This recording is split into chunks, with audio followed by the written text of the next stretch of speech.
السلام عليكم ورحمة الله وبركاته. أهلا وسهلا بيكم في برنامج دقيقة كورة. النهاردة هنتكلم على صن داونز وأداء صن داونز وكيفية اللعب أمام صن داونز، الفريق الذي لا يقهر، الفريق اللي الناس شايفاه كلها مانشستر سيتي أفريقيا. الفريق فريق قوي قوي، الفريق فريق محترم، فريق محترم، فريق شرس، فريق شرس. تقدر زي ما تقول قول، ولكن في شويه حاجات كده لازم نعمل سبوت عليها. اهم حاجه ما تمشيش وكمل الفيديو عشان الفيديو ده مهم جدا. كيفيه الفوز على صن داونز او نقاط القوه في صن داونز ونقاط الضعف. نقاط القوه عند صن داونز بدايه من حارس المرمى. طيب تعالى نتكلم كده على طريقه صن داونز. طريقه صن داونز النهارده او الموسم ده بالاخص هو بيلعب بيلد اب من الخلف للامام على الارض. مهما كانت المغريات الراجل ده، او مهما كانت العقبات او الصعوبات، الراجل ده بيلعب بيلد اب من الخلف للامام على الارض. طيب بيلعب ازاي وايه طريقه اللعب؟ طبعا ان شاء الله قريب ان شاء الله يبقى في سبوره ويبقى في شرح كده، هيبقى شغل عالمي كده، بس انتظروني بس كده ان شاء الله الفتره اللي جايه يبقى في حاجات افضل. ويليامز حارس المرمى بيعمل ايه؟ حارس المرمى بتتبص له الكوره من الدفاع، بيبتدي يقف على الكوره وقت الراجل ده مش سكران، الراجل ده مركز وعارف هو هيعمل ايه. وميكوينا المدرب لصن داونز الراجل واخد يعني مدي تعليمات لحارس المرمى وللعيبه ازاي يطلعوا من الخلف للامام حتى مهما كانت التكتلات ايه. الحارس ويليامز بياخد الكوره، بينتظر الكوره بتبقى تحت رجليه، بيفضل منتظر حد يخش عليه. طب وربنا ما انا لاعب اديني مستني، يفضل قاعد او واقف على الكوره لحد ما المهاجم يضغط عليه.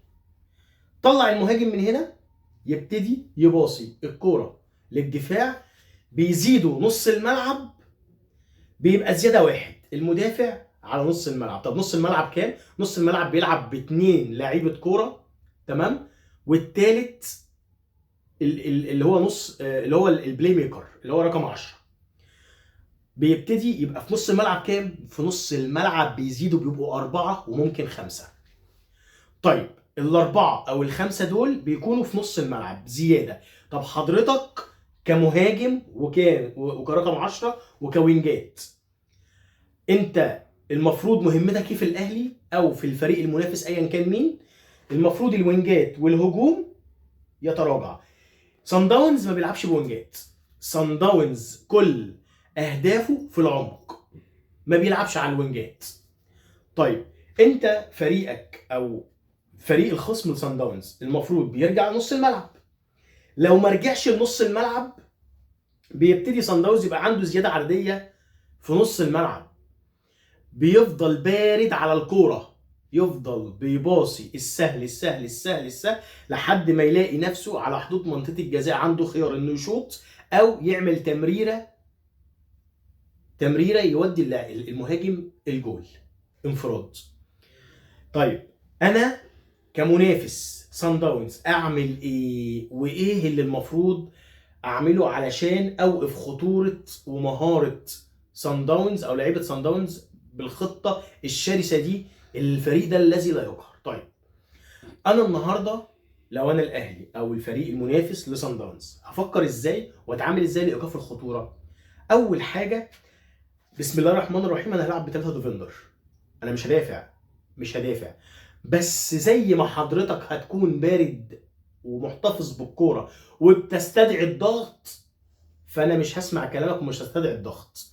لازم شفت الفرقه اللي بتحلق، مش بتحلق بمعنى تحليق اللي هو الحنكشه اللي احنا بنعملها، لا، تحليق اللي هو انا اكون ما بين اللاعب، يعني مثلا 3 لعيبه وفي لعيب في النص، انا مش هضغط على اللعيب بعينه، لا، انا هستنى الكوره تتباص لفلان الفلاني عشان اكون متوقع واقطع الكوره قبل ما توصل للاعب التاني، وهكذا. بمعنى اصح انا مش هضغط. هو طبعا بدني هم الاقوى، بدني في الثنائيات هم اقوى، يعني لو دخلت ثنائيات انت بتهين نفسك. ممكن اللي يقف في الثنائيات مثلا في الاهلي مين؟ مروان عطيه، حمدي فتحي، عبد المنعم، ياسر ابراهيم.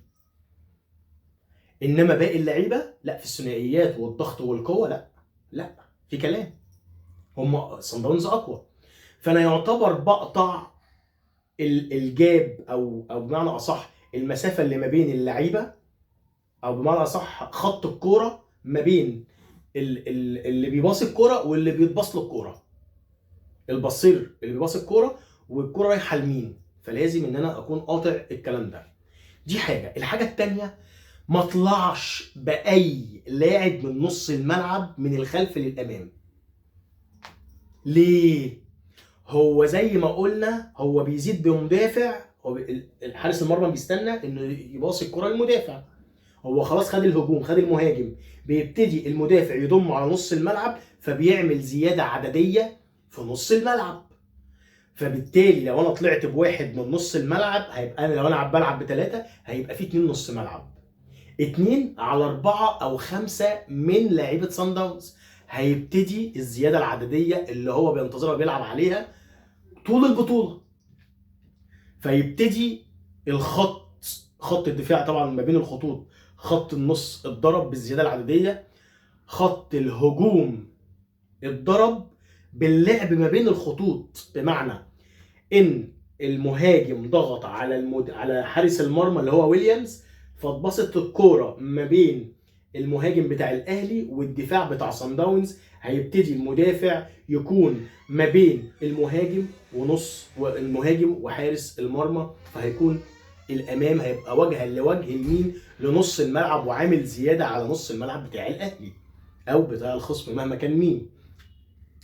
فهيبتدي يعمل الزياده دي في نص الملعب، يبتدي يوزع، والتحركات الواعيه قوي من لعيبه صن داونز، لان لعيبه صن داونز مش مجرد لعيبه بتسمع الكلام او بتسمع الاوامر او التعليمات من المدرب بس، لا، اللعيبه دي عندها حسن تصرف ودايما بتختار الافضل.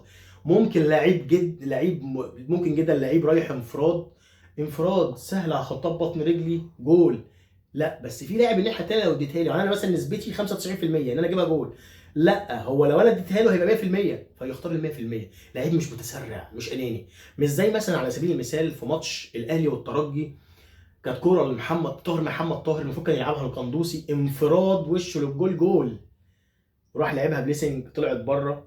مش هيعمل كده، هو دايما هيختار الافضل. اللي هو حضرتك وانت بتراجع او بتحلل هتقول الاختيار ده كان افضل، اللي هو كانك بكاميرا من فوق الملعب شايف تحركات اللعيبه، وبعد فتره بتختار الاختيار الصح. هو بيختار ده في ثانيه او كسر من الثانيه. ده بالنسبه للحته الدفاعيه. الحاجه الثانيه، انت لازم الوينجات تدافع، والوينجات تدخل جوه الملعب، لان صن داونز عامل الزحمه كلها في قلب الملعب، ما بيلعبوش على الوينجات. لازم كولر يوجه اللعيبه او خصم صن داونز مهما كان مين. وانا متوقع عشان نكون واضحين، من المتوقع الكوره فيها المستحيل، فيها كل حاجه، الكوره مفيش مستحيل. المتوقع الاهلي وصن داونز في النهائي خلصانه تمام. ولكن احنا بنتكلم في حته لعيبه صن داونز حقيقي، يعني صن داونز لعيبه او المدرب ده او اللعيبه دي عملت طفره في افريقيا فعلا حقيقي. كل التمنيات للاهلي بالفوز بالبطوله ان شاء الله باذن الله. وبكده تكون انتهت حلقتنا، يا رب الحلقه تنال اعجابكم.